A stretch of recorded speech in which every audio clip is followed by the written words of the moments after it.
Honorable Professor Sridhar Tandon Sir, Dean Engineering, Respected Professor R.M. Jha Sir, Associate Dean Yoga and Humanities, Dean Student Welfare Professor Ashok Asthana Sir, all the respected faculty members and the members of organizing committee. Our eminent speaker for the day is CS Mrs. Preeti Garodia ma'am. She will be talking about law and its related topics. She is director cum faculty in Advanced Commerce Academy, a premier coaching institute for commerce in Jharkhand. Under her guidance, thousands of students have qualified for CA, CS, CMA in past 20 years. Apart from her institution, she has also been guest lecturer at various institutes around Ranchi. She stood All India Rank 1 in final exam conducted by Institute of Company Secretaries of India in 2003. She is the recipient of Saraswati Dhanuka Memorial Award for securing the highest marks in CS final exam all over India amongst the female category in 2003. She is also the recipient of Ghanshyam Das Shroff Gold Medal for securing highest marks in corporate law and indirect taxes all over India in CS finals in 2003. We are very glad to have with us such a prestige and eminent personality. We are very excited for this session of yours. So without taking much time, I request you to start the session, ma'am. Thank you, ma'am. Thank you, Pallavi. Thank you for the lovely introduction which you have given. And is it audible? Yes, sir. Thank you, Pallavi, for the lovely introduction which you have given. I would also like to extend my sincere thanks to the organizing committee of the budding Sarla Birla University in Ranchi. Yes, even I would definitely like to come to my topic. I would love to explain, I'd love to give you an insight regarding company law as well as mercantile or other business laws. Okay. So basically, you know, when you start with the subject law, is it something boring, monotonous, बहुत सारे sections and provisions? Is it all about those things? You know, what I personally feel, since I've been into teaching line since past 18 years, I basically understand one thing very nicely, that when you don't enjoy a subject, what is the reason behind it? You don't understand the importance of the subject. That is one of the practical reasons behind it, that you don't understand the importance of subject, what is the applicability in day-to-day life for the same. Since you're not understanding those aspects, that is why you tend to feel very monotonous in that particular subject. तो मैं चाहूँगी कि मैं आपका ज़्यादा समय ना लूँ, लेकिन हाँ एक brief introduction law का आपको ज़रूर दूँ, because you are students who have just joined BCom. You're either in SEM 2 or in SEM 4. So what exactly we mean by the terminology law? हम लोग law से exactly क्या समझते हैं? So law basically we mean to say it is the कानून. आप बहुत हल्के भाषा में अगर कहना चाहते हैं तो इट इज द कानून. It is basically the rules which are going to define what are the correct procedure of doing anything. तो law is basically the rules which we are getting so that we are always in a correct procedure. Now any law you pick up, the law will have certain convenience and the law will also have certain inconvenience for us.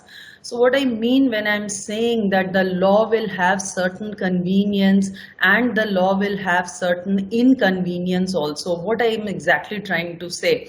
Now, I think आप में से काफ़ी लोग driving करते हैं. You do the driving, ठीक है.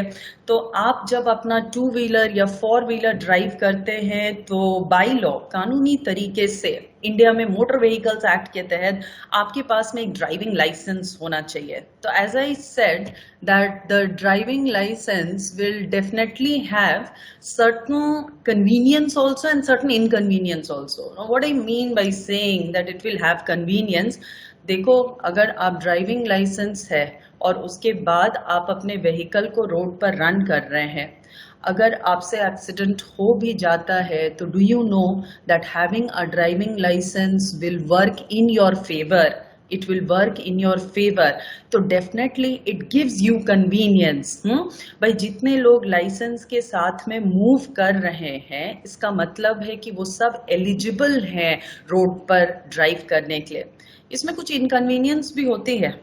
मेरे ख्याल से आप लोगों के कई लोगों के पास में ड्राइविंग लाइसेंस होगा because I think where you are in same 2 and same 4 then definitely driving licences होंगे. You are 18 plus now.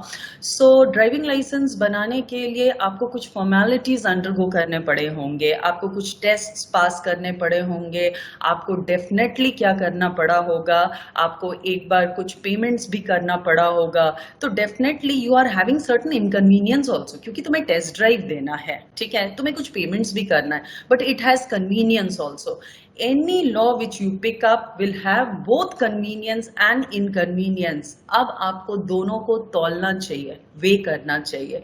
If you feel while putting the convenience and inconvenience in the balance and you feel no balance, convenience का पलड़ा या convenience का weight बहुत ज़्यादा है as compared to the inconveniences, तो वो लॉ प्रिवेल करना ही चाहिए. और कभी किसी लॉ में लगे कि नहीं इनकन्वीनियंसेस ज्यादा हो रहे हैं as compared to the convenience, then definitely वो लॉज फिर रिपील हो जाने चाहिए, खत्म हो जाने चाहिए. तो basically we understand one thing that law are the rules which define the correct procedure. Law will have certain formalities which may cause inconvenience to you, but at the same time, if the convenience outweighs the inconvenience, you should definitely go for that law. Laws are basically of two types. One is known as the civil law and the other is known as the criminal law. These are some of the basics which you should understand before moving into this subject. So civil laws are basically the laws जो किसी person या property के rights को ध्यान में रखते हुए बनाए जाते हैं. जनरली इसमें कंपनसेशन पे करना पड़ता है अगर आपसे कुछ गलती हो जाए तो, लेकिन इम्प्रिजनमेंट एज सच नहीं होता. Criminal laws, on the other hand, like murder, like a theft, these are the criminal laws. जहाँ पर definitely you are liable for certain kind of punishments. हो सकता है X ने Y का ही murder किया हो, only Mr. Y का, लेकिन as per the Indian law, even if you commit murder of one person, it is construed as against the public at large and hence that also falls under criminal laws. तो laws हो गए दो type के, एक civil laws हो गए, एक criminal laws हो गए. Criminal laws will invite more of difficult punishments, imprisonments, and it is just taken against the public. Civil laws on the other hand, it just involves a property or a person and generally the damages or compensation is payable. So we understand that laws are the rules. They have certain formalities, they have certain good things also. Laws can be civil law and the laws can be criminal laws also. Now, what you are studying in your SEM 2 and SEM 4 is all about the civil laws, all about the civil laws. तो आप business law या mercantile law पढ़ते हैं. पहले तो ये समझना चाहिए कि business law या mercantile law का meaning exactly क्या है. देखिए क्लास, कोई भी लॉ जो बिजनेस या कॉमर्स या ट्रेड को गवर्न करती है उसी को आप किस नाम से एड्रेस करते हो? You call it as a business or a mercantile law. Any law which governs the business, the commerce, the trade, those bundle of laws are known as the business or mercantile law.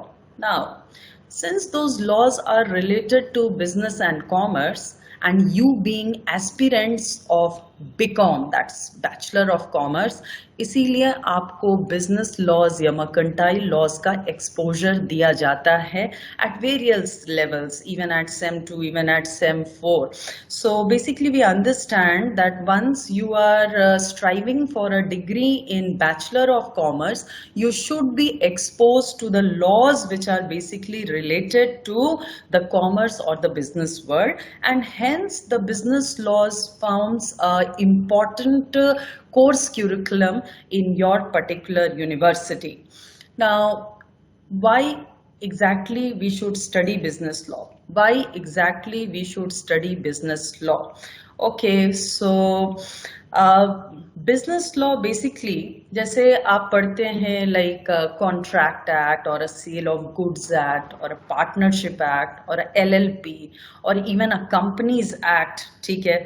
तो क्यों ये पढ़ने से क्या फायदा है? What's the importance of studying these things? Now the importance of studies these things is basically कि आपको एक तो बिजनेस का सेटअप समझ में आने लगता है. व्हाट आई मीन कि बिजनेस का सेटअप आपको समझ में आने लगता है. Did you realise right from sem 2, because I was just going through your course curriculum, sem 2 में जैसे आप LLP के बारे में पढ़े थे, तो डिड यू गेट इट कि हाँ ठीक है, LLP में भी मिनिमम 2 पार्टनर्स होने चाहिए, उसमें 2 डेजिग्नेटेड पार्टनर्स भी होने चाहिए. अगर आप कंपनी लॉ पढ़ते हैं तो डेफिनेटली आप प्राइवेट कंपनी के बारे में पढ़ते हो कि भाई वहाँ पर मिनिमम 2 मैक्सिमम 200 होना चाहिए, या पब्लिक कंपनी के बारे में पढ़ते हैं कि minimum 7 and maximum is not having a limit, ठीक है? So what ever you understand basically ki what is the setup of this particular business. That is one of the most important role of going through the business law, that you get the setup of the business very very clearly. Now let us see कि उससे और भी आपको कुछ समझ में आता है या नहीं. देखिए, business operations also you understand, business operations also you understand regarding the business operations also you understand. I was just talking about the business law. देखो, business operations, what I mean to say, क्या आपको ये idea है कि आप कोई काम start कर सकते हैं फॉर अ प्रॉफिट मोटिव और से for a non profit motive also? Now what I mean by saying profit motive and the term non profit motive, आपने कोई बिजनेस एस्टैब्लिश किया with the intent to earn profit, तो ये है कि आप बिजनेस स्टार्ट कर रहे हो प्रॉफिट मोटिव के लिए, एंड आपको गवर्निंग लॉ जानना चाहिए. आप सोचेंगे कि आप प्रॉफिट मोटिव के लिए बिजनेस स्टार्टअप करना चाहते हैं, you have option go for a company, you have an option go for a partnership. But अगर आपको कोई नॉन प्रॉफिट पर्पस के लिए एस्टैब्लिश करना है, you really need to work for the needy children in India, इस मकसद से आप कोई सेटअप करना चाहते हैं, तो आपको पता है आप पार्टनरशिप एक्ट में ऐसा सेटअप नहीं कर पाएंगे. ना मुझे ये कैसे पता कि हम ऐसा सेटअप पार्टनरशिप में नहीं कर सकते हैं? It's the law. Partnership act पढ़ेंगे तो आपको बहुत क्लियरली पता चलेगा कि डेफिनेटली एक पार्टनरशिप सिर्फ और सिर्फ कोई प्रॉफिट इंटेंट के साथ ही एस्टैब्लिश हो सकता है. नाउ यू स्टार्टेड थिंकिंग कि अगर नॉन प्रॉफिट इंटेंट के साथ करना है, नॉन प्रॉफिट इंटेंट के साथ अगर करना है, तो क्या मैं कंपनीज में जाऊं? अगर आप कंपनीज एक्ट पढ़ रहे हैं तो section 8 of the companies act 2013, there is a nice heading, you can establish a company even for non profit purpose. तो लॉ पढ़ने से देखा एक और फायदा, आपको पता चलता है कि आपके ऑपरेशंस का दायरा क्या हो सकता है. So as I was talking about the importance of business law, one I just discussed कि you come to know about the basic setup of business. Second, I was just talking about that you come to know the scope of your business operations. Can it be a profit motive? Can it be a non-profit motive? And I was just supporting it with certain examples which are a part of your course so that you are able to relate nicely. Now, point number 3, what I would like to discuss is law पढ़ने से, business law पढ़ने से आपको ये भी समझ में आने लगता है कि अगर आपसे कुछ गलती हुई है, suppose I was supposed to give you a table for rupees 10,000. I was the S, the seller, and you were B, the buyer. तो अगर मैंने आपको वो टेबल डिलीवर नहीं किया और आप अगर बिजनेस लॉज पढ़े हुए हैं तो अच्छे से आपको पता है कि how can the compensation be calculated, how can the damages और कंपनसेशन बी कैलकुलेटेड. ठीक है. Now how can the damages और कंपनसेशन बी कैलकुलेटेड, एक बार सब तो हाउ कैन द डैमेजेस और कंपनसेशन बी कैलकुलेटेड? सपोज 10,000 में हम आपको एक टेबल डिलीवर करने वाले थे, तो मैंने आपको नहीं दिया, आपको मार्केट में वो टेबल खरीदना पड़ गया, आपको मार्केट में वो टेबल खरीदना पड़ा 10,250, 10,250 में। तो क्या आप कॉन्ट्रैक्ट एक्ट पढ़े हुए हैं? तो can you just calculate for me कि भाई मुझे आपको कितना अमाउंट ऑफ डैमेजेस देने की जरूरत पड़ेगी? ठीक है, मुझे आपको कितना अमाउंट ऑफ डैमेजेस देने की जरूरत पड़ेगी? मैं आपको 10,000 डिलीवर करने वाली थी, market was 10,250, तो 250 rupees is actually the damage which I should pay to you so that you are compensated. तो ये भी मुझे कैसे पता कि how the damage has been calculated? How do I come to know? Because I have a good exposure of the business law or the mercantile law. So see the benefits कि कितना day to day work में आपको इन चीजों की जरूरत पड़ती रहेगी। Now, one more thing जो मुझे आज के डेट में बहुत ज़्यादा रेलेवेंट लगता है कि ये जो बिजनेस लॉज है ना, इसका एक और बहुत अच्छा इम्पोर्टेंस है। बिजनेस एंटिटीज को फाइनेंशियल डिस्क्लोजर्स जो हैं वो करने पड़ते हैं, फाइनेंशियल डिस्क्लोजर्स करने पड़ते हैं related to what? Related to their accounts. अगर आपने जरा सा भी एलएलपी को ध्यान से पढ़ा है तो LLP clearly mentions over there कि भाई एलएलपी को अपना अकाउंट्स मेंटेन करना है, अकाउंट्स मेंटेन करना है। It may be cash basis, it may be accrual basis, उनको हर साल एक सॉल्वेंसी सर्टिफिकेट फाइल करना है। Whereas अगर आप कंपनीज एक्ट पढ़ रहे हैं तो यू नो वेरी वेल कि उनको अकाउंट सिर्फ और सिर्फ अक्रूवल बेसिस पर मेंटेन करना जरूरी होता है, कैश फ्लो स्टेटमेंट अलग से बनाकर उन्हें फाइल करना है। तो thank God there are business laws जिसकी वजह से कंपनी अपने फाइनेंशियल डिस्क्लोजर्स बहुत क्लियरली कर देते हैं, बहुत क्लियरली करते हैं। तो ये कुछ इम्पोर्टेंस मैं आपको समझा रही थी कि खास करके आप बीकॉम कोर्स में हो तो these are the sum of the important things कि बिजनेस लॉ आपको हेल्प कैसे करेगी। It will help you to understand the setup of business, it will help you to understand the operations of the business.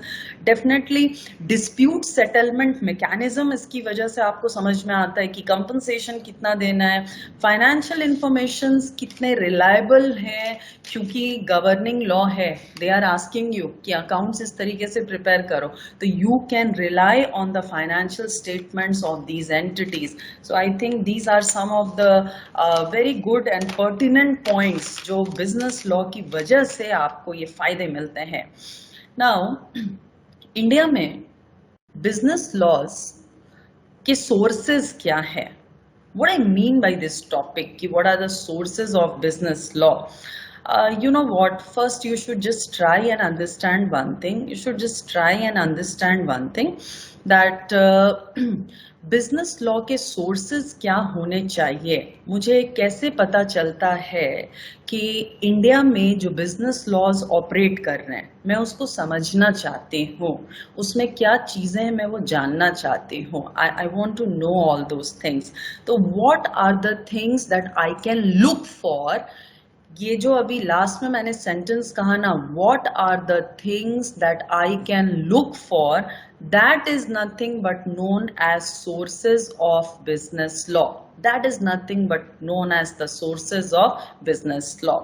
Now, देखिए अगर आप India में business laws को समझना चाहते हैं तो definitely you should refer to the statute. Now, what I mean by saying that you should refer to the statute, so statute is the act which is created by the legislature in written form, उसी को आप क्या बुलाते हैं? Statute बुलाते हैं। ठीक है, तो आपके कोर्स क्यूरिकुलम में डेफिनेटली एक्ट्स हैं। नाउ आपके कोर्स क्यूरिकुलम में डेफिनेटली एक्ट्स हैं, तो उन्हीं को हम लोग क्या बुला रहे हैं? स्टैट्यूट बुलाते हैं। ठीक है, now statute is like Sale of Goods Act, like it is Indian Contract Act, like definitely it is the Partnership Act or it is the LLP Act, ना। तो ये सारे हो गए स्टैचूट्स, यानी कि लेजिस्लेचर ने जो एक्ट पास किया उसको हम लोग क्या बुला रहे हैं, स्टैचूट बुला रहे हैं, ठीक है ना। तो आप लॉ तो डेफिनेटली रीड करके रेफर कर ही सकते हैं, लॉ डेफिनेटली रीड करके आप रेफर कर ही सकते हैं, उससे तो आपको लॉ समझने में ऑफ कोर्स आसानी होगी। कभी कभी ऐसा होता है कि आप लॉ पढ़े लेकिन आपको चीजें क्लियर नहीं हुई, तो पता आपको क्या देखना चाहिए, you should see the customs and the usages. Now what I mean by saying that you should see the customs and the usages, देखिए लॉज तो इतने जमाने से चलते चले आ रहे हैं, इंडियन कॉन्ट्रैक्ट एक्ट 1872 से चलता चला आ रहा है, ठीक है भाई। इतने जमाने से अगर कोई चीज चलता चला आ रहा है तो उस लॉ में अभी तक कितने सारे प्रैक्टिसेस, कितने सारे काम हुए होंगे, तो आप उन चीजों को भी डेफिनेटली क्या कर सकते थे, रेफर कर सकते थे। मतलब ये लॉ किस तरीके से अभी तक अप्लाई होता रहा है ट्रेडर्स के बीच में, उनके साथ में क्या डीलिंग्स हो रही है उनको देखते हुए, तो डेफिनेटली उन चीजों को भी आप क्या कर सकते हैं, रेफर कर सकते हैं, उन्हीं को कस्टम्स या यूसेज बुलाते हैं। तो one I said that you may refer straight away to the statute. The other thing which I said कि refer to the customs, the paramparas, what is exactly happening in this particular segment। अगर कोई चीज लंबे समय से चलता चला आ रहा है तो उन्हीं को आप customs बोलते हैं, and that can be definitely acceptable। Now one more principle which you can go for is every law definitely aims at equity। Equity से हम लोग क्या मीन करते हैं, नाउ इक्विटी से हम लोग क्या मीन करते हैं कि हर लॉ जो है वो चाहता है कि चीजें जस्ट रहें, फेयर रहें, पार्टीज जितने भी इंटरेस्टेड हैं किसी तरह की कोई उनके साथ अनजस्टिस ना हो। तो एक प्रिंसिपल आप ये भी अपना सकते थे कि you should go for the principle of equity. At the same time कभी कभी स्पेसिफिक लॉ में अगर कोई चीज नहीं मिल रहा किसी चीज से related, you can also refer to the common law or the general law. What I mean by that, आप में से जो लोग कंपनीज एक्ट पढ़ रहे हैं आपको अच्छे से पता है कि कंपनीज को अपना अकाउंट्स किस तरह से प्रेजेंट करना है, there is always a format for it. But insurance, electricity, banking, इनको वो फॉर्मेट नहीं, इनके स्पेसिफिक एक्ट में जो फॉर्मेट है वो फॉर्मेट उनको फॉलो करने की जरूरत है।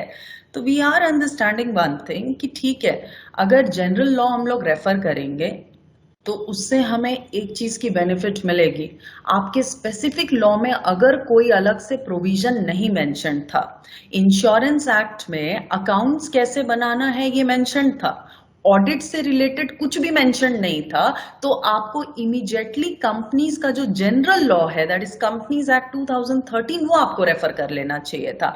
तो that may be one another source. आप जब भी लॉ लेक्चर्स अटेंड कर रहे हैं तो उसमें केस लॉज अक्सर कोट किए जाते हैं। Now what we mean by the term case laws, I think sem 2 वाले मोहरी बीबी वर्सेस धर्मदास घोष जरूर सुने होंगे because it is related to a minus contract is void ab initio, ठीक है, ऐसे टर्म्स आए होंगे। And let me take some example even from the company law. So Salomon versus Salomon company limited, a very famous case law, and that is for what, you remember, that is that company has a distinct legal identity. इसका मतलब है कि इस particular act में जो farmer cases हैं, जो already cases आ चुके हैं जहां पर कोर्ट्स ने अपना कुछ वर्डिक्ट सुनाया है, उनको भी आप रेफर करके लॉ के बारे में और बेहतरीन समझ सकते हैं। और जानते हो क्लास, मुझे सबसे अच्छा क्या लगता है, when I was a student and मुझे कुछ भी डिफिकल्टी होती थी लॉ समझने में, तो मुझे सबसे अच्छा लगता था कि मैं उस एक्ट का हिस्टोरिकल बैकग्राउंड पढूं। Now what I mean by saying कि मैं उस पर्टिकुलर एक्ट का हिस्टोरिकल बैकग्राउंड पढूं।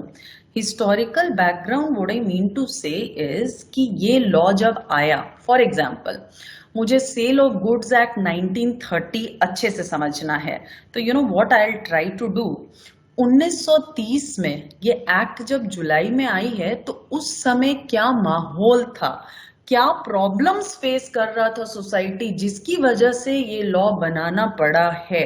तो that is what I am referring कि आपको हिस्टोरिकल बैकग्राउंड डेफिनेटली चेक करना चाहिए।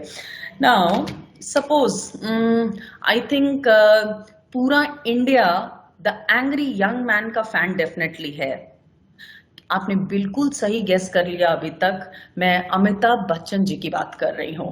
आप अगर 1960s के मूवीज चेक करेंगे, ऐसे बहुत सारे मूवी हैं जिसमें वो क्या कर रहे हैं, लेबर क्लास को रिप्रेजेंट कर रहे हैं। अगर आप काला पत्थर मूवी देखिएगा, कुछ इस तरह की मूवीज आप देखिएगा, कूली देखिएगा, तो उसमें हो क्या रहा है, the labour class is being exploited. ठीक है, 1960s की मूवीज में अगर ये हो रहा है ना, तो उस समय सोसाइटी में पक्का ये प्रॉब्लम्स चल रहे हैं। That is why movie is the reflection of the society.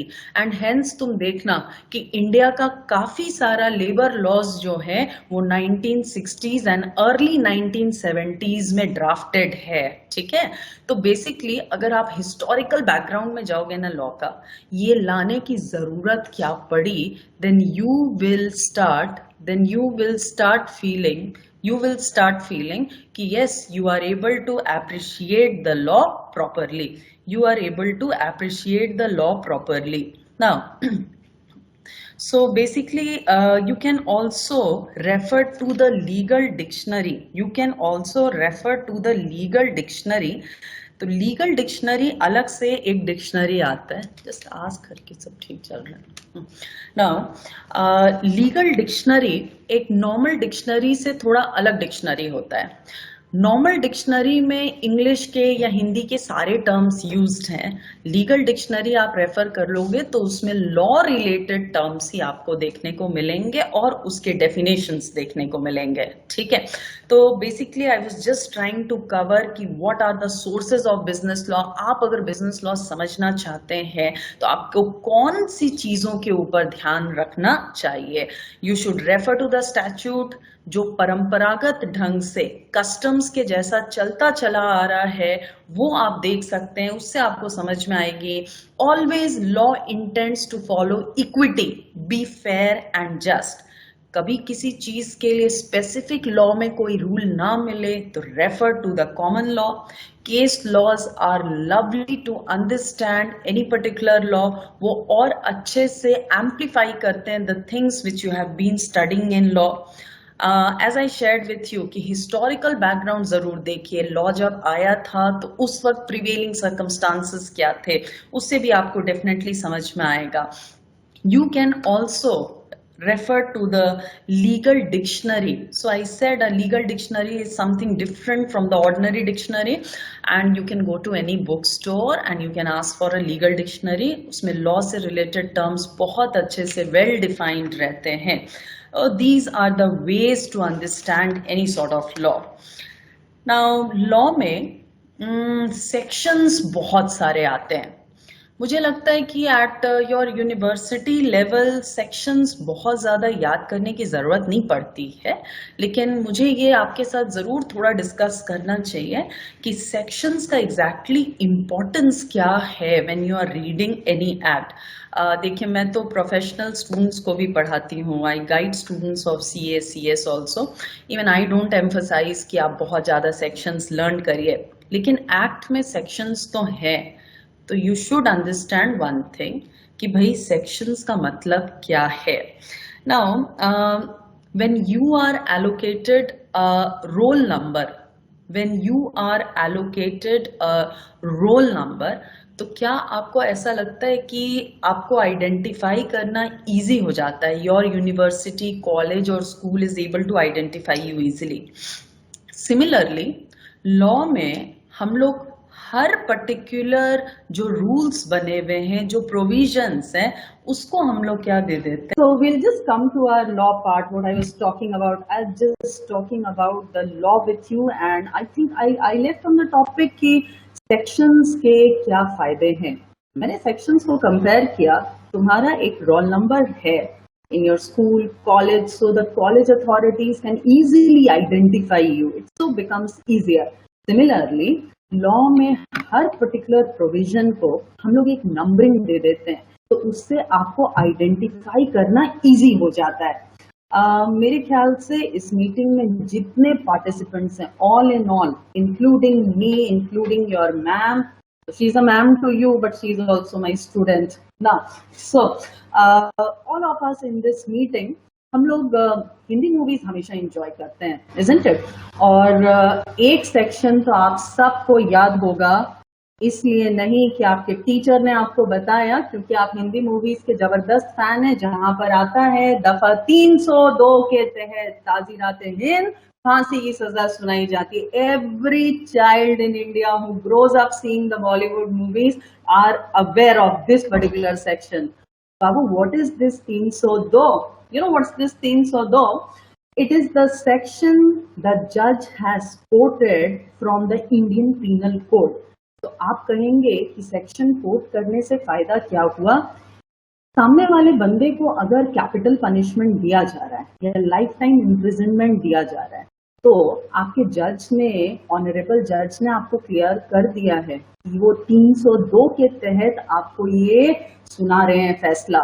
अगर नंबरिंग नहीं देते तो यू नो क्या होता, वो बेचारे ऐसा लॉ का बुक खोलते, ऐसे पन्ने पलटते, वेट मैं बताता हूँ कि इसको मैं फांसी का सजा क्यों दे रहा हूँ। To avoid all these hassles in such a technical fashion, he says that it is 302 whereby the capital punishment is coming up. तो देखो, सेक्शंस देने से जितने भी सिमिलर प्रोविजंस हैं उनको आप एक हेड के अंदर ग्रुप कर देते हैं। That is the importance of section in law. Now basically अभी मैं आपको थोड़ा बहुत लॉ का एक जनरल प्रीव्यू दे रही थी। आई सेड कि what are the sources of business law. मैंने आपको इम्पोर्टेंस ऑफ सेक्शंस भी बताया। As a good law teacher, what I would like to give you one message from my side personally, the sources of business law. One thing I would like to just tell you, many a time when your respectable madam is teaching you law in class and you start thinking in your minds, ma'am, and her good name is also so sweet, it is Honey, so you will definitely be questioning her, Honey ma'am, ये prove कैसे करेंगे हम लोग? आपने ये जो बताया ये साबित कैसे होगा? एंड आई टेल यू, आपको प्रूविंग पार्ट में जाने की जरूरत नहीं थी। आपको प्रूविंग पार्ट में जाने की जरूरत नहीं थी। लॉ का जो प्रोविजन है उसको आप अंडरस्टैंड करिए। प्रूव करना नहीं करना, even your ma'am cannot answer in 30 seconds. Even ma'am की ma'am cannot answer in 30 seconds. Sunny Deol का वो फेवरेट डायलॉग सुने हैं कि नहीं भाई? तारीख पे तारीख पे तारीख। अरे तो इतना आराम से कोई चीज प्रूव करना हो ही जाता इंडिया में, तब तो कोई समस्या ही नहीं था। Laws delayed is laws denied is the famous saying in India. तो ये तरह की जो बातें आप करते हैं कभी कभी as a student, I can understand there are curiosity to the new subject. Ma'am ये प्रूव कैसे होगा? फिंगरप्रिंट मिलेगा कि नहीं?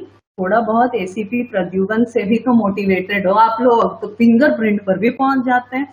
Our duty, bacha, when we are studying law is that we should focus on the provisions, not regarding the proving part. And that's really not easy. It takes years and years in India. Cases इतने लंबे समय तक pending होते हैं।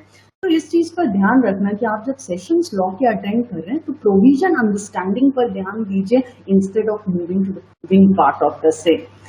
Now I would love to take my discussion to the Companies Act of 2013.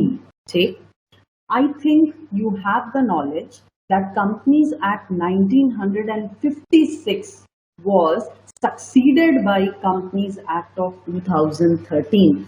I would like to talk about some very new concepts from the Companies Act 2013 and why I also believe that it's a landmark act in the history of India, the Companies Act 2013. So that is an act of parliament related to incorporation of the company, related to the shareholders, talking about the board of directors, and it has to talk about many things. आपको पता है, आप लोग तो बहुत lucky हो। आप कहेंगे अब आप लकी कैसे हो गए? हम लोग जब कंपनीज एक्ट पढ़े थे ना, I was a student in the year 2000, उस वक्त आपको पता है कंपनीज एक्ट में कितने सेक्शंस थे? 658 सेक्शंस and 15 schedules. आज के डेट में आप जो नया वाला एक्ट पढ़ रहे हैं, आपको पता है उसमें क्या है? Only 470 sections and 7 schedules. तो हुए ना आप लकी? ठीक है, the law has been simplified, it is more rational law as compared to the old one. So why 1956 से जो लॉ चल रहा था उसको स्क्रैप करके आप एक नया एक्ट लेकर आए, आखिर ऐसा क्यों? Don't you agree, class, that changes are inevitable in our lives, and so is true for a business? The economic things change, the society's expectations change, the policies change, and thus you require certain changes in the law also. And hence, we found that the old companies law was becoming, to a certain extent, obsolete, to a certain extent, tedious, बहुत ज़्यादा tiring. तो लगा कि yes, इसको अब हम लोगों को कंपार्टमेंटलाइज करना चाहिए, थोड़ा सिंप्लीफाई करना चाहिए, and thus we got our companies act of 2013। मुझसे पूछिएगा तो yes, it's easy to do business in Companies Act of 2013 as compared to 1956 Act. From companies' point of view, it has become more accountable to all its stakeholders as compared to Companies Act 1956. Now, फिर भी अभी भी नए act आने के बाद भी 470 sections is no less. Why exactly do we have such an elaborate Companies Act? Business laws में Companies Act आप notice करोगे, it's a elaborate one. Why do we have it? Okay, let me just ask you one thing. If you can just raise hands, class, because I usually undertake all my online classes in Zoom. Microsoft Team is new for me. ठीक है. So very candidly, I'm just asking you. I think, can you raise your hands? Honey, can they raise their hands virtually? They ask. Yes, ma'am. There is an option. Yes, yes. Okay, thank you, Honey, for the same. Okay, let me first ask you one or two things. There are various forms of business. The most simplest is a sole proprietor. जिस बंदे का पैसा लगा हुआ है वही बंदा काम कर रहा होता है. That's a sole proprietor we are talking about, one man show. Class, tell me, is it also true for the partnership? जिन पार्टनर्स का कैपिटल है वही पार्टनर्स अक्सर मैनेजमेंट में पार्टिसिपेट कर रहे हैं. तो yes, students are raising hands कि ऐसा ही होता है. Sole proprietor the same thing. Partnership is also जिनका फंड्स लगा हुआ है, they are coming, they are seeing, unless you are a sleeping partner. ठीक है, तो अगर मैं आपको थोड़ा फ्रेंडली भाषा में कहना चाहूँ तो बाकी बिजनेस फॉर्म्स में जिसका माल लगा हुआ है उसी का चाल ही है. जिसके पैसे लगे हुए हैं वो रोज आ भी रहा है भाई. ठीक है, बट कंपनी में तुम चले जा, कंपनी में हो क्या रहा? माल, कैपिटल, पैसा, पूंजी, वो लग रहा शेयर होल्डर्स का, वो लग रहा इन्वेस्टर्स का. जबकि रोज काम कौन संभालेंगे? Board of directors. And up comes a very popular line in company law that there is a complete divorce. I use the term divorce, and believe me, it's not related to any film star just now. Here there is a complete divorce between, you know whom? The mal versus the chal. I mean to say, management alag, owners alag. जब owners और management बिल्कुल अलग होना class, तो आपको maximum transparency की जरूरत है. इसीलिए कंपनी लॉ आज के डेट में भी इलैबोरेट है. कोई भी प्रोविजन कंपनी लॉ का उठा लो, बहुत इंसाइट में जाओगे ना तो one thing you will for sure come to a conclusion कि यस, कंपनी लॉ के सारे प्रोविजंस पता है किस चीज के तरफ डायरेक्टेड होते हैं? to achieve maximum transparency between the investor class and definitely the company. भाई, पैसे दूसरे का यूज कर रहे हो, उस बंदे को अधिकार होना चाहिए कि वो कंपनी के बारे में सब कुछ जाने. full disclosure norms they have started following recently. Annual returns format has been increased to a massive level. Complete disclosure के लिए all these things are coming. मुझसे पूछोगे ना, the Herculean Companies Act, one line I would like to sum up. It is for investors' protection. It is for investors' protection. Now, who is an investor? A shareholder? A debenture holder? Even if you are giving loan to a company, you are giving deposits to a company, Babu, all are the investors there. जितने provisions हैं, they are targeting कि there should be maximum transparency and maximum protection to the investors class. Now, some of the very recent concepts, and I'm sure आप SEM 4 में exposed हो रहे होंगे उन चीजों से. Some of the very recent concepts I would like to just take up. Have you heard? Just raise your virtual hands if you have heard about OPC, one person company. If you have heard about this term, then raise your hand. Okay, very swift. Mr. Rahul Raj raises first hand, and Pallavi follows, and Damini and Rajneesh and Roshan and Ishani and so many others. That's great. You have heard about OPC.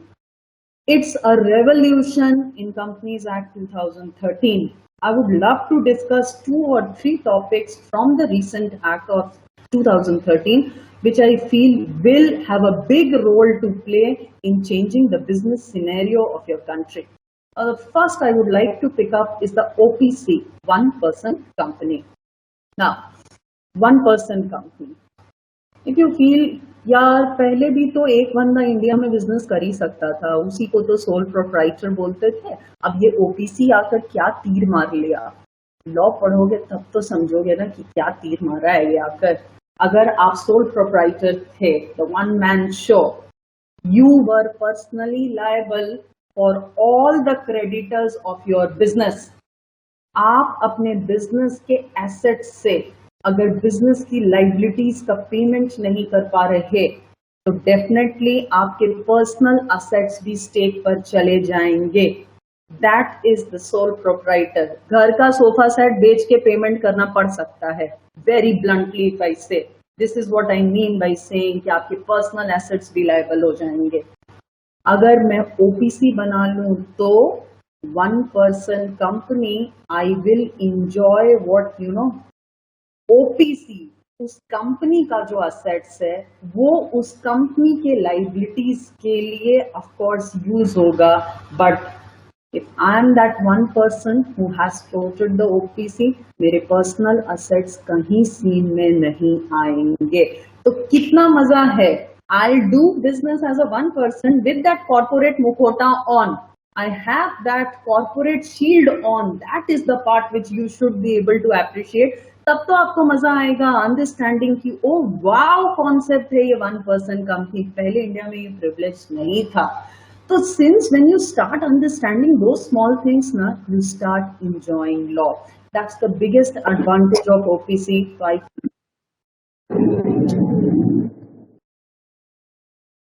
The concept of OPC.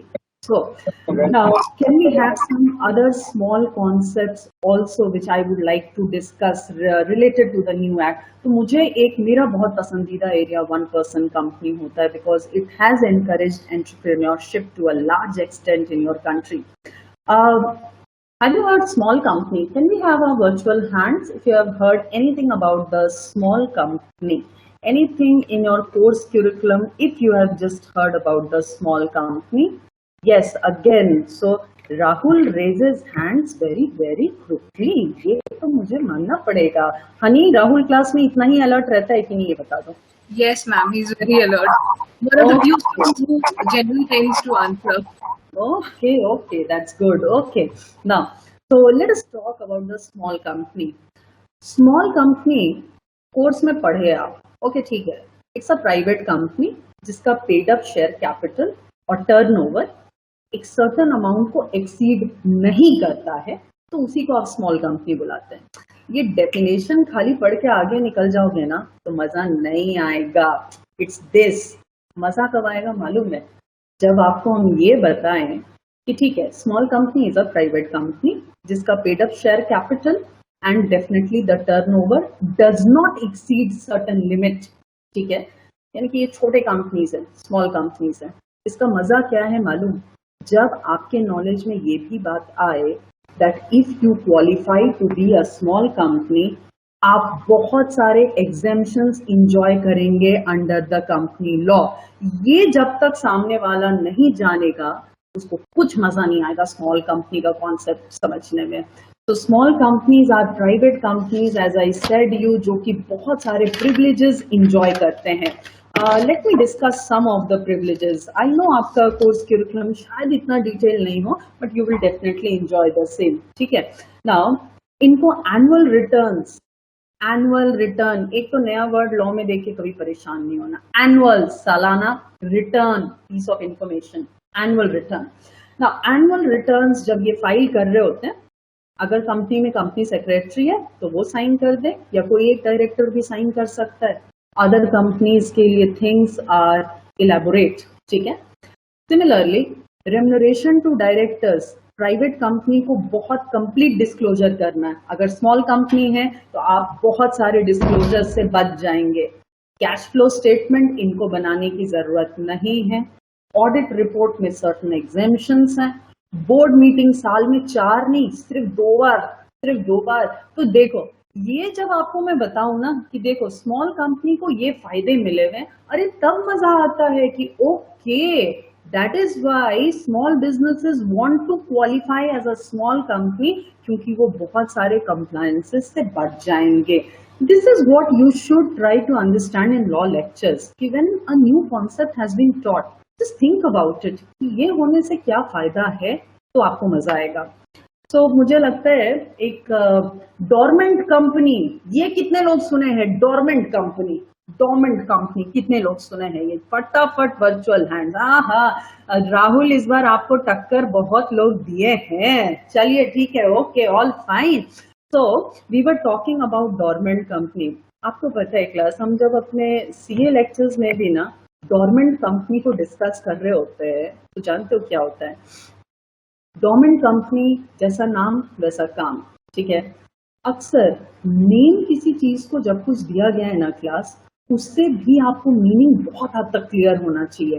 Dormant, inactive, ठीक है। किसी भी चीज का nomenclature अपने आप उस चीज को समझाने की कोशिश करता है। You should try to get it, ठीक है। Dormant means of course the inactive.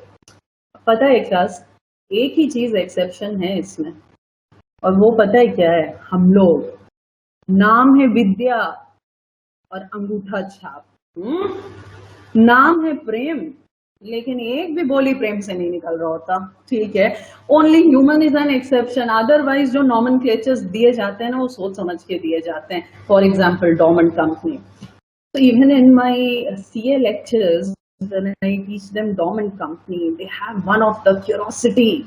Madam, dormant company जब इनएक्टिव है, काम नहीं कर रही है, अरे भाई तो इसको फ्लोट करके रखने का क्या मतलब है? Why the concept of dormant company?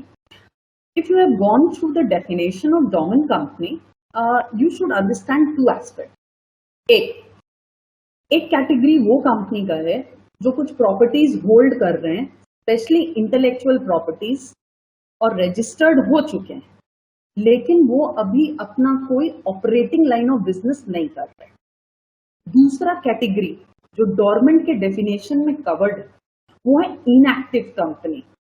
तो inactive company is that company जो कंटिन्यूअस 2 साल तक अपने फिनेंशियल इंफॉर्मेशन या एनुअल रिटर्न्स फाइल नहीं कर रही, तो उसको आप क्या बुला रहे होते हैं? You are calling them as the inactive company, and let me tell you, वो भी definitely क्या है? dormant companies के ही कैटेगरी में है।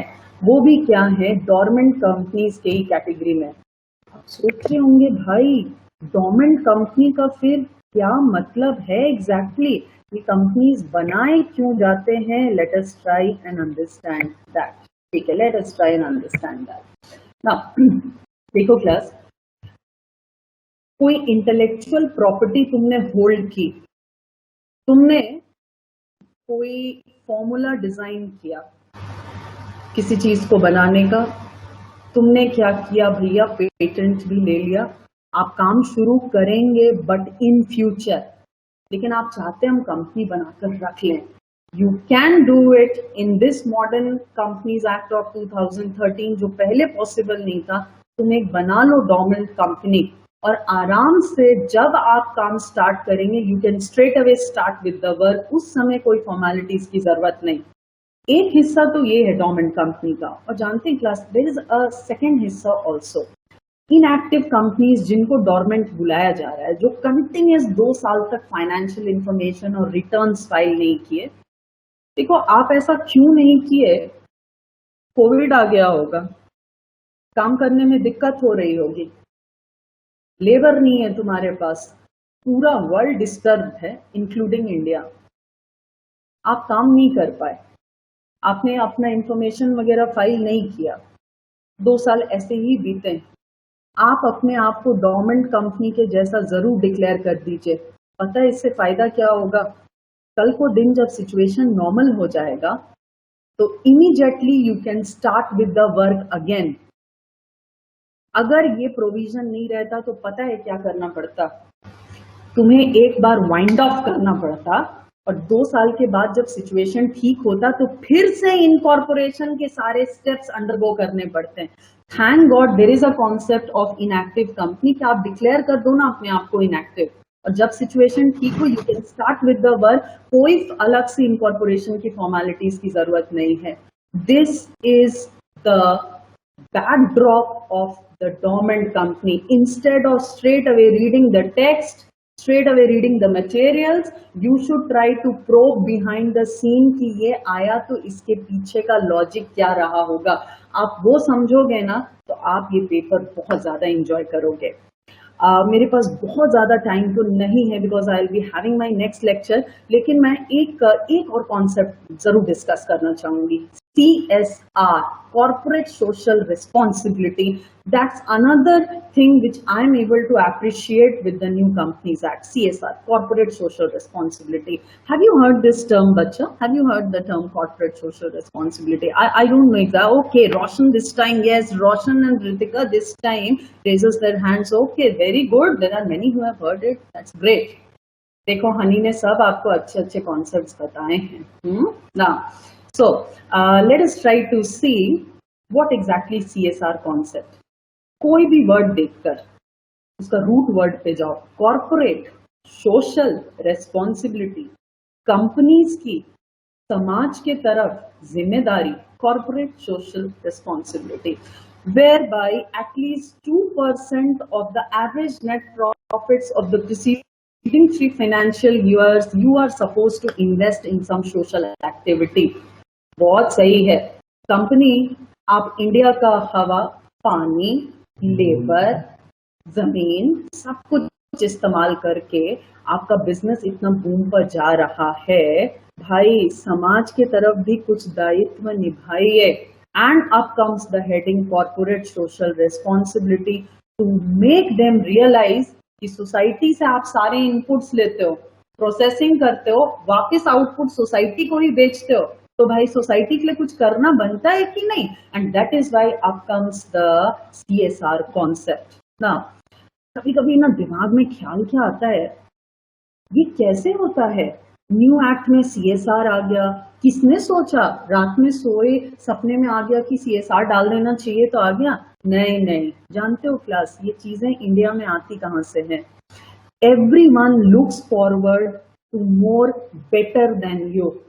आपने देखा यूके में क्या हो रहा, कैसे वहां पे डेवलपमेंट हो रहा, वहां दिखा कि अरे कंपनी CSR भी फॉलो करते हैं। एंड हेंस किसी भी चीज का, किसी में कोई चीज अच्छाई है तो उसकी नकल करने में कोई प्रॉब्लम नहीं है। Take the good things from others to become the best of all, and does India goes for it. Even GST, every law which you feel, they see the developed countries, they feel that they are doing good with that, and then why not us? And those things definitely come up. So that was something related to CSR. So can we have an open house session? If someone wants to ask something, you may just ask. Yes, ma'am. Students, if you have any query to ma'am, you can raise your hand. Okay, Mr. Prasunna Jha, you want to ask something? Please ask. Ma'am, as already we have discussed about Section 8 companies and small companies also. Yeah. And my question is that provided that we have started a private company under Section 8 companies, okay, and it falls under the category or the specified limit of the prescribed paid up capital and turnover also. Ma'am, It is meeting the criteria of small company, Prasun. yes, ma'am. Yes. Okay. Huh. So, ma'am, given that after seeking permission from ROC, can we convert Section 8 company into the small company? One thing, सबसे पहले small company का concept के कुछ exceptions हैं. I don't know तुमने वो exceptions कभी देखा है कि नहीं. उसमें एक एक्सेप्शन है a company registered under section 8. तो स्मॉल कंपनी के प्रोविजंस जो हैं वो सेक्शन 8 कंपनीज के ऊपर लागू नहीं किए जाते हैं. ये आपको एक चीज ध्यान में रखना है. आपका सवाल का एक दूसरा पार्ट भी था प्रसून. आपने मुझसे ये भी पूछा कि भाई सेक्शन 8 कंपनीज क्या कल को दिन कन्वर्जन ले सकते हैं into other types of companies or not. And definitely the answer is yes. ठीक है. And that can be due to two reasons. एक तो सेक्शन 8 कंपनीज होने के लिए कुछ कंडीशंस मीट करने पड़ते हैं. अगर वो कंडीशन आप मीट नहीं किए तो आपको ऑटोमेटिकली करना ही पड़ेगा अपने आप को convert into other form of companies.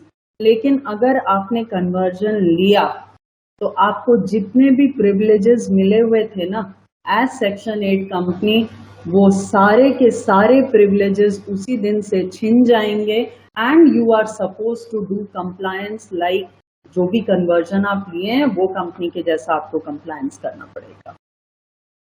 Anyone else please? Roshan, yes, please, Roshan. Good morning, ma'am. Ma'am, Good as you morning, have Roshan. said, ma'am, as you have informed about the what are the rules that a company take a company not companies act state about the investors protection.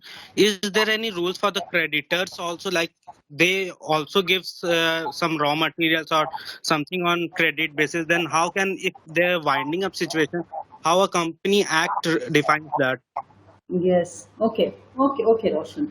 Now, basically, Roshan's question is what? He has picked up my punch line कि भाई investors protection के लिए company law है. Agreed to it. Shareholders के protection के लिए इतनी सारी चीजें होती हैं. भाई ये डिवेंचर होल्डर्स के लिए भी होती है. हम एक मामूली क्रेडिटर हैं, मैंने रॉ मटेरियल दिया है. आपका क्वेश्चन यही है. तो क्या मेरे लिए क्या है in the company law? Roshan, have you been informed in company law there are two documents, memorandum and articles, memorandum of association and articles of association, and these are registered with ROC. These are public documents and these are filed with the ROC. Company में creditor बनने से पहले आपको सबसे पहले memorandum और articles पढ़ लेना चाहिए था. ठीक है. उससे आपको ये समझ में आ जाएगा रोशन कि इस कंपनी का एक ओवरव्यू आपको उस कंपनी का मिल जाएगा. और कंपनी अगर उससे कुछ कंट्रास्टिंग वर्क आपके साथ करने की कोशिश करेगी तो आपको तो उसके लिए तैयार ही नहीं होना चाहिए. तो एक बात पक्का है, memorandums and articles once registered definitely they constitute public document. Before dealing with the company, even as a creditor, you should take access of these documents. First point check ये है. Winding up provisions भी जब आप पढ़ेंगे तो there is a certain order of payment. There is a certain order of payment and definitely creditors will enjoy upper hand as compared to the shareholders in the company. So definitely वो भी एक provision है जो आपको बचाएगा. लेकिन मुझे लगता है सबसे ज्यादा कि doctrine of constructive notice, if you have heard this term, that should be your target area when you are entering any sort of contract with company. ये biggest privilege company law ने दे कर रखा है उन सारे लोगों को जो कंपनी के साथ में डीलिंग्स करने के इच्छुक होते हैं. So we are having Ankush Datta as the next one. Like to ask something, Ankush? Ujjwal Kumar wants to ask. Yes, Ujjwal? Good afternoon, ma'am. Very good afternoon, Ujjwal. Ma'am, as we being a normal person, what are the different types of organization we can form under Section 8 of Companies Act? What are the different types of, Ujjwal? I would not. Organization, Different types of? organizations. That can be found in Section 8. Okay. Ujjwal, सबसे पहले मैं भी normal person हूँ. You said as a normal person. Believe me, हम super normal types ही है. ठीक है. The All India rank doesn't make me abnormal. I'm super normal. पहली बात. Now, that's a very good question Ujjwal has asked. Even with my professional students, I usually ask them कि भैया non profit company section 8 आपने पढ़ा, तो भाई कुछ examples लो ना कि ये कंपनी का उद्देश्य क्या क्या हो सकता है. नॉन प्रॉफिट है ये हम समझ गए, इसका उद्देश्य क्या क्या हो सकता है. आप साइंस को बढ़ावा देने के लिए, किसी रिलीजन को बढ़ावा देने के लिए, चैरिटी पर्पस के लिए, इन्वायरमेंट प्रोटेक्शन के लिए, किसी स्पोर्ट्स को बढ़ावा देने के लिए आप इस तरह के कंपनी को फॉर्म कर सकते हैं. हम लोगों ने इन्वायरमेंट प्रोटेक्शन के लिए गो ग्रीन क्लब खोला, ठीक है. उसको अगर हम लोग सेक्शन 8 में रजिस्टर कराना चाहें ना उज्जवल, तो हम लोग कर सकते हैं, क्योंकि आपका पर्पस प्रॉफिट नहीं है, it's non profit. And I just took a example that we want to protect the environment. National sports club of India, ASSOCHAM, ये सब सेक्शन 8 में ही इनकॉर्पोरेटेड है. Just for your practical knowledge. So thank you, Ujjwal. We have any other queries? Dear students, it's almost time for my lectures. Honey, can we end the session? Yes, ma'am, sure. I But was going to say, I really, although there was a little bit of technical glitch at the beginning, मैं अपने session को and करना चाहूंगी. सबसे पहले subject को enjoy करना चालू करिए, उसको ना प्रैक्टिकल लाइफ से कनेक्ट करना चालू करो, तो तुम सब्जेक्ट को इंजॉय करोगे. लॉ को आप प्रैक्टिकल लाइफ से डेफिनेटली कनेक्ट कर सकते हैं. आज की डेट में इकोनॉमिक टाइम्स न्यूज़पेपर घर में आता है, जिसको तुम उठाकर फेंक देते हो क्योंकि आपको कुछ समझ में नहीं आता. कंपनी लॉ पढ़ना चालू करेंगे, you will understand. They are talking red herring prospectus, shelf prospectus, word समझोगे तो मजा आएगा. तुमने कॉमर्स वर्ल्ड चुना है, तो try to develop interest in these things. इसमें इंटरेस्ट तब आएगा जब अब उन मीनिंग्स को आप अच्छे से समझेंगे. And class, when everything is okay, I would love to address you all offline, जिसमें मुझे लगता है और भी ज्यादा मुझे मजा आएगा. So I hope you enjoyed the session. मैंने ज्यादा तो आपको बोर नहीं किया ना, एक टिपिकल वेबिनार की तरह जहां मैं कंटिन्यूअस बोलती जाऊं. आई होप मैंने आपको ज्यादा बोर नहीं किया है. कितने लोगों को मैंने ज्यादा बोर नहीं किया? Can you raise your hands अगर मैंने आपको बोर नहीं किया है ज्यादा तो. Not at all. Not at all. not at all, ma'am. Thank you for all those encouraging words, class, and hope to see you all very soon offline. I'm really missing all my students gentry offline. Things जल्दी से normal करिए, फटाफट vaccinate करिए. मिलकर आपको और मजेदार examples दूंगी, and we'll try to make law more of fun. So can I take leave? Ma'am, just 2 minutes. Let me just say thank you to you. I was honestly transported back to the days when I was sitting in the bench and you standing on the podium and taking lectures. It was that good. And truly, ma'am, it was such a big pleasure to hear you all over again. I never thought I'll get this opportunity again. So without taking much of your time, I would like to call Kalash to express thanks from the university. Kalash? Yes, ma'am. Good afternoon to one and all. I, Kalashpreet Kaur, of BCom 4th semester, feel privileged to propose the vote of thanks.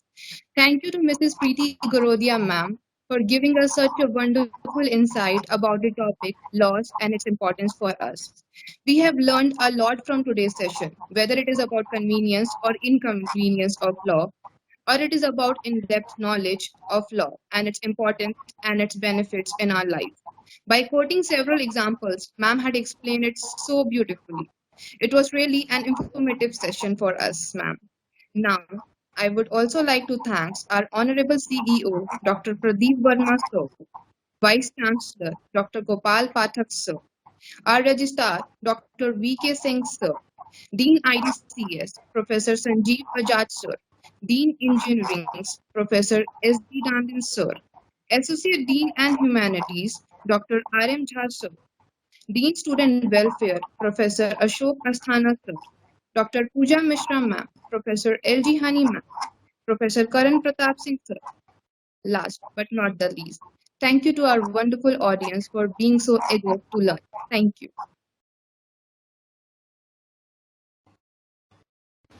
Thank you so much, ma'am, once again. And I look forward to calling you to the university campus once everything becomes normal. Anytime, ma'am is by the students and for the students. So anytime, I love interacting with as many students I can. And thanks to the entire Sarla Birla University team. मैं सबका नाम तो नहीं remember कर पा रही हूँ, but yes, the dean sir, the VC, and Honey, of course, and to my all lovely children who were a participant in this particular webinar. God bless you all. Stay healthy and stay wealthy also. Okay. So, tata, bye bye. Thank you very much. Thank you so much. Thank you, ma'am. Take care. Thank you so much.